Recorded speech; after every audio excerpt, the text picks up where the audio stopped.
Bon, voici comment je programmais. En 1978,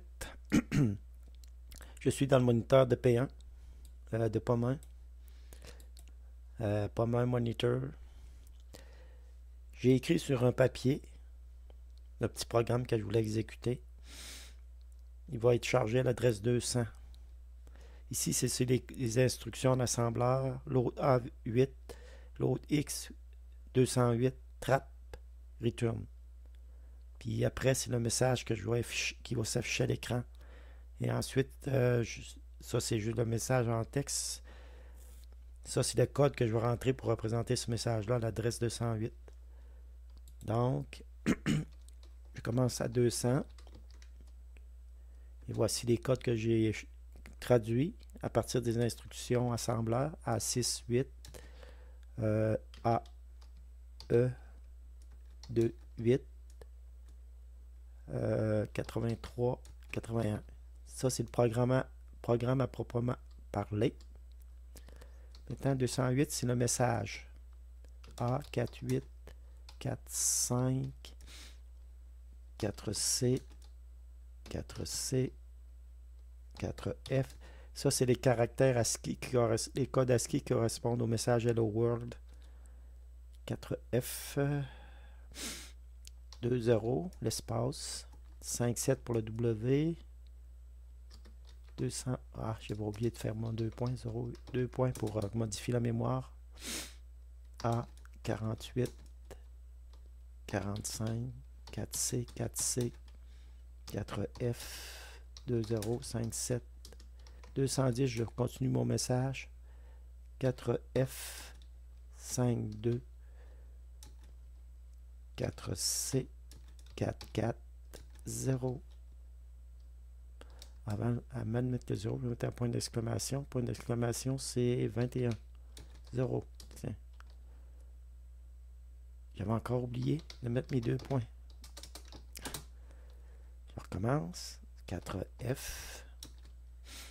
5, 2. 4, 4, 2, 1, 0. On va examiner le programme pour être sûr qu'il est bien rentré. 220. Donc, mon programme, c'est A608 qui veut dire load A avec la valeur 8.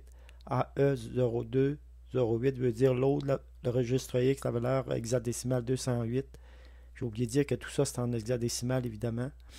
83, c'est l'instruction machine trap. 81, c'est l'instruction machine return. Et mon message était à l'adresse 208. Donc, mon message commence ici. 0A, c'est un new line. Ça veut dire pour envoyer le curseur à la ligne suivante. 48, c'est H, E, L, L, O, espace, W, O, R, L. Hop. Il manque quelque chose.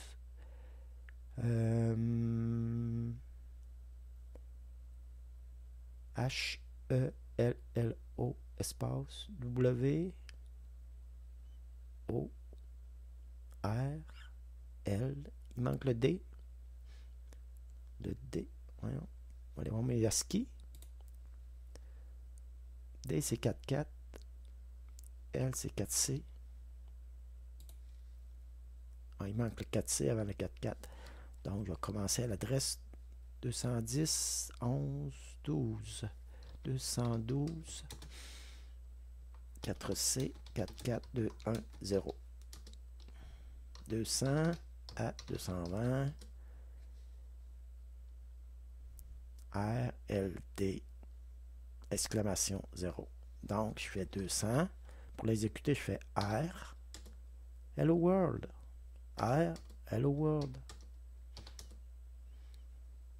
Donc, j'ai oublié de dire ici que j'ai utilisé les instructions du code machine du noyau de Pomme 1.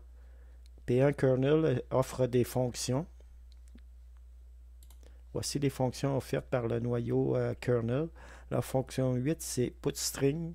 On doit mettre l'adresse de la chaîne dans le registre X. On met la valeur 8 dans le registre A. L'adresse de la chaîne dans le registre 8. Et ensuite, on fait un trap. L'instruction trap déclenche une interruption qui gère les appels du noyau. Donc, c'est ce que j'ai fait ici. J'ai fait à charger A avec la valeur 8, qui est le code pour l'instruction put string. Ensuite, j'ai chargé le registre X. L'instruction AE, c'est load X avec l'adresse 208, qui se trouve être l'adresse où la chaîne à imprimer se situe. Ensuite, 83, c'est l'instruction trap. 81, c'est l'instruction return, ça veut dire sortie de sous-routine. Quand on sort de sous-routine, on revient au moniteur. Donc, et à 208, c'était ma chaîne que je veux faire imprimer. Hello World avec un point d'exclamation. Et comme on le voit, ça fonctionne super bien. Et c'est comme ça qu'on programmait en 1978. C'était un peu compliqué, mais c'est comme ça que ça se faisait.